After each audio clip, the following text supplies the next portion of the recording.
విద్యార్థులు ఎగ్జామ్ రాశారు. మాకు అన్యాయం జరిగింది. కొంతమందికి లబ్ధి పొందినరు. నిజంగా ట్రాన్స్పరెన్సీగా ఒకవేళ టీఎస్పీఎస్సీ ఎగ్జామ్ జరిగితే మాకు కూడా ఉద్యోగాలు వచ్చేదని చెప్పేసి ప్రతిపక్ష నాయకుల దగ్గరికి అప్రోచ్ అవుతుంది. ఆ విధంగానే ఈరోజు బీఆర్ఎస్ పార్టీ కౌశిక్ రెడ్డి కూడా చాలా మంది నిరుద్యోగులు రావడం జరిగింది. దాన్ని కూలశంకంగా ప్రతిపక్ష బాధ్యతగా ప్రజలకు న్యాయం చేయాలని చెప్పేసి కూలశంగా చర్చిస్తే అందులో క్లియర్గా ఆధారాలతో సహా ఈరోజు కౌశిక్ రెడ్డి బహిర్గతం చేయడం జరిగింది. మరి ప్రభుత్వం దీని మీద స్పందించాలి. ఎవరో కొంతమంది నాయకులు కావచ్చు, అధికారులు కావచ్చు తప్పు చేస్తే చాలామంది విద్యార్థుల లైఫ్ ఖరాబ్ అవుతుంది. కాబట్టి ఇమ్మీడియట్గా ప్రభుత్వం దీన్ని ముఖ్యమంత్రి రేవంత్ రెడ్డి చాలాసార్లు మాట్లాడిన అసెంబ్లీ సమావేశాలలో మీరు ఎలాంటి సూచనలు చేస్తే మీరు స్వీకరిస్తామన్నారు.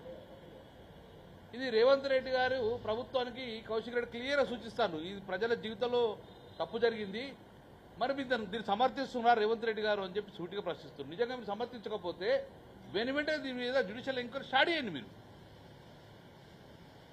నిజంగానే రేవంత్ రెడ్డి గారు నిజంగా దీన్ని ట్రాన్స్పరెన్సీగా పరిపాలన చేయాలనుకున్నప్పుడు కౌశిక్ రెడ్డి ఆరోపణల మీద నిజాలు తెలుసనుగుణంగా ఈరోజు ఒక జ్యుడిషియల్ ఎంక్వైరీ వేయండి. అంటే అన్నింటి మీద జ్యుడిషియల్ ఎంక్వైరీ ఎత్తారు కదా, మరి దీని మీద ఎందుకు వేయరు? ఇంతమంది విద్యార్థుల జీవితాలతో ఆడుకున్నది కదా. కాళేశ్వరం జ్యుడిషియల్ ఎంక్వైరీ సీజేతోడే ఇచ్చినావు. ఏ చిన్న తెలంగాణ టీఆర్ఎస్ ప్రభుత్వం మంచి చేసిన అన్ని కూడా జ్యుడిషియల్ ఎంక్వైరీ నడుతుంది కదా. కేటీఆర్ మీద, ఫార్ములా 4 మీద అన్నిటి మీద ఎత్తున్నారు, వేసుకో, ఇబ్బంది లేదు. మరి దీని మీద ఎందుకు వేయరు? దీన్ని ఇమ్మీడియట్గా కేటీఆర్ గారు ఏదైతే ఫార్మర్ రైస్ మీద వేసినప్పుడు ఇమ్మీడియట్గా ఈటీ కూడా ఎంక్రోచ్ అయింది కదా. నేను ఇప్పుడు బండి సంజయ్ కూడా రిక్వెస్ట్ చేస్తున్నాను. బండి సంజయ్ గారిని, కిషన్ రెడ్డి గారిని ఒకటే, ఈరోజు కౌశిక్ రెడ్డి ఆరోపణలలో నిజం ఎంతో ఉందో లేదో మీరు కేంద్ర ప్రభుత్వంలో ఉన్న విజిలెన్స్ ఎంక్వైరీ కానీ, కేంద్ర ప్రభుత్వ పరిధిలో ఉన్న సిబిఐ ఎంక్వైరీ కానీ యాజ్ ఏ సెంట్రల్ గవర్నమెంట్గా మీరు యాక్ట్ చేయండి. ఇక్కడ తప్పు జరిగిందో లేదో ఇప్పుడు ప్రతిపక్షంలో మేము, రాష్ట్రంలో అధికారం లేము, కేంద్రంలో అధికారం లేదు. రాష్ట్ర ప్రభుత్వం తప్పు చేసినప్పుడు కేంద్ర ప్రభుత్వం ఇన్వాల్వ్మెంట్ కావాలి కదా. నిన్న మోడీ గారు ఎట్లయితే బుల్డోజర్ పంపిస్తున్న అడుగుల మీద అన్నప్పుడు ఇది కూడా ప్రజల మీద జరిగింది దాడే కదా. కాబట్టి ఈ యొక్క రాష్ట్రంలో మంత్రులుగా ఉన్న కిషన్ రెడ్డి గారు, బండి సంజయ్ గారు వెనువెంటనే దీని మీద స్పందించండి. జ్యుడిషియల్ ఎంక్వైరీ చేయించమని డిమాండ్ చేయండి. లేదా మీ కేంద్ర ప్రభుత్వంలో విజిలెన్స్ ఎంక్వైరీ చేయండి, సెంట్రల్ విజిలెన్స్, లేదా సిబిఐ ఎంక్వైరీ చేసుకొని మీరు బాధితులకు న్యాయం చేయండి. ఎవరు తప్పు చేసినా వారిని శిక్షిస్తాను కూడా మీరు ముందుకు రావాలని చెప్పి మా ప్రధానంగా బీఆర్ఎస్ పక్షపైన డిమాండ్ చేస్తున్నాం. 100% వాల్యుయేషన్లో తప్పు జరిగింది, ఫలితాలు ప్రకటించిన తప్పు జరిగింది, మాల్ ప్రాక్టీస్ డెఫినెట్ జరిగింది. ఎందుకంటే గ్రూప్ 1 ఎగ్జామ్స్ రాసేటి చాలా హైలీ క్వాలిఫైడ్ ఎగ్జామ్ ఇది. ఎందుకంటే దీంతో డైరెక్ట్ ఆర్డీఓలు, డిఎస్పీలు, తర్వాత వీళ్ళు ప్రమోట్ అయ్యి వీళ్ళకి ఐఏఎస్, ఐపీఎస్లు భవిష్యత్తు అయ్యే ఛాన్సెస్ ఉంటాయి. ఈ ఎగ్జామ్స్కి దిద్దింది ఎవరు? ప్రొఫెసర్లు దిద్దాలి. ప్రొఫెసర్లు దిద్దలేదు. డిగ్రీ లెక్చరర్లతోని, ప్రైవేట్ కాంట్రాక్ట్ లెక్చరర్లతోని దిద్దిచ్చిర్రు. అదే ప్రైవేట్ కాంట్రాక్టర్ లెక్చరర్లతో దిద్దిచ్చిర్రు, ప్రైవేట్ ఇన్స్టిట్యూట్స్ ఉన్న లెక్చరర్లతోని దిద్దిచ్చిర్రు. అసలు ఈ దిద్దిన లెక్చరర్లే వాళ్ళే అసలు ప్రిలిమ్స్ కూడా రాస్తే క్వాలిఫై కానోళ్ళు, వాళ్ళతోని మీరు ఎట్లా దిద్దిస్తారండి? సరే, మీరు దిద్దిచ్చిన వాళ్ళు అంతా కరెక్ట్ అయితే ఎవరెవరితో దిద్దిచ్చారో లిస్ట్ బయట పెట్టుర్రి. నిజంగా మీరు ప్రొఫెసర్తో దిద్దిచ్చుంటే ఆ లిస్ట్ బయట పెట్టుర్రి. ఎవరెవరితో దిద్దిచ్చు 101% ఇది పూర్తి స్కాము, అన్ని తప్పులే ఉన్నాయని చెప్పి ఈ సందర్భంగా తెలియజేస్తాను. 101% నేను మాట్లాడేది మా కేసీఆర్ గారి నాయకత్వంలో బీఆర్ఎస్ పార్టీ పక్షాన్నే మాట్లాడుతూ ఉన్నాను. గ్రూప్ 1ని ఖచ్చితంగా రద్దు చేయాలి.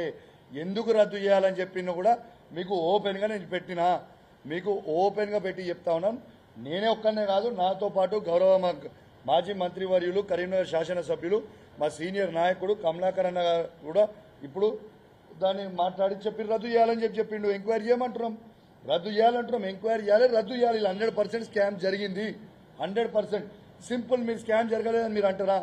మరి ఉర్దూ మీడియంలో మార్చి 13, 3, 2025 9 మంది అని మీరే ప్రకటించారు. మళ్ళా 15/4/2025 నాడున మీరే ఉర్దూ మీడియంలో రాసిన వాళ్ళు 10 మంది అని మీరే ప్రకటించారు. మరి ఇది వాళ్ళకే క్లారిటీ లేనప్పుడు ఇది స్కామా కాదా? రోజు ఇంత క్యాండిడేట్ పెరుగుతారా?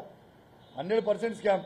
ఎగ్జామ్ రాసిన వల్ల 21,093 మంది కంటే ఎక్కువ రిజల్ట్ అనౌన్స్ చేసిర్రు. 10 మంది ఎవరు వాళ్ళు? ఆ 10 మందినే కాంగ్రెస్ పార్టీ ఎమ్మెల్సీ ఒక్కడిని దొరకబట్టినాం. కాంగ్రెస్ పార్టీ మాజీ ఎమ్మెల్సీ రాముల్ నాయక్ కోడలని నాకు అనుమానం అంటున్నాను నేను. Yes I'm telling you right. రెండోది ఇంకోటి చెప్పింది నిన్న రాముల్ నాయక్ గారు ఏమన్నారు సంపత్ గారు నిన్న, రాముల్ నాయక్ గారికి 206 ర్యాంక్ రాలేదన్నారు. బాజాబ్తు ఇప్పుడు నేను వెబ్ నోట్ మీకు చూపించిన వాళ్ళు డౌన్లోడ్ చేసుకుంది. జెండర్ స్టేట్ ర్యాంక్లో 206 ర్యాంకు రాముల్ నాయక్ కోడలికి వచ్చింది.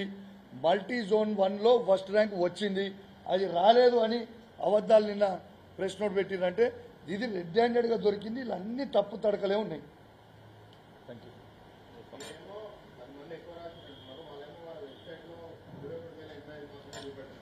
ఒక్క నిమిషం అన్న, ఇది క్లియర్ అన్న. దిస్ ఈజ్ నేను నా సొంత కవిత్వం కాదు, ఇది వెబ్ నోట్ నుంచి మేము డౌన్లోడ్ చేసింది. 21,085 మంది ప్లస్ 18 స్పోర్ట్స్. 21,085 మంది ప్లస్ 18 స్పోర్ట్స్. ఇది రిజల్ట్ వాళ్ళు అనౌన్స్ చేసింది 21,103 మందిని. ఇది నా సొంత కవిత్వం కాదు, వాళ్ళ వెబ్ నోట్ నుంచే తీసింది. ఇది మీరు చూడొచ్చు. This is the proof for. Thank you.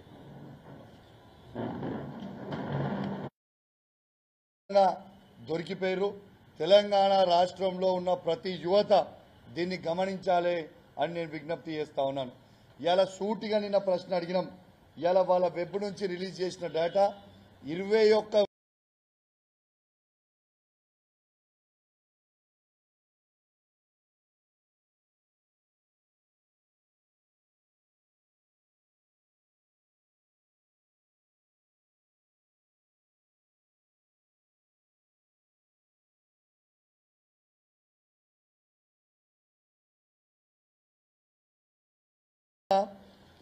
కోరుకుంటూ ఇది చాలా చాలా ఇంపార్టెంట్ సబ్జెక్టు.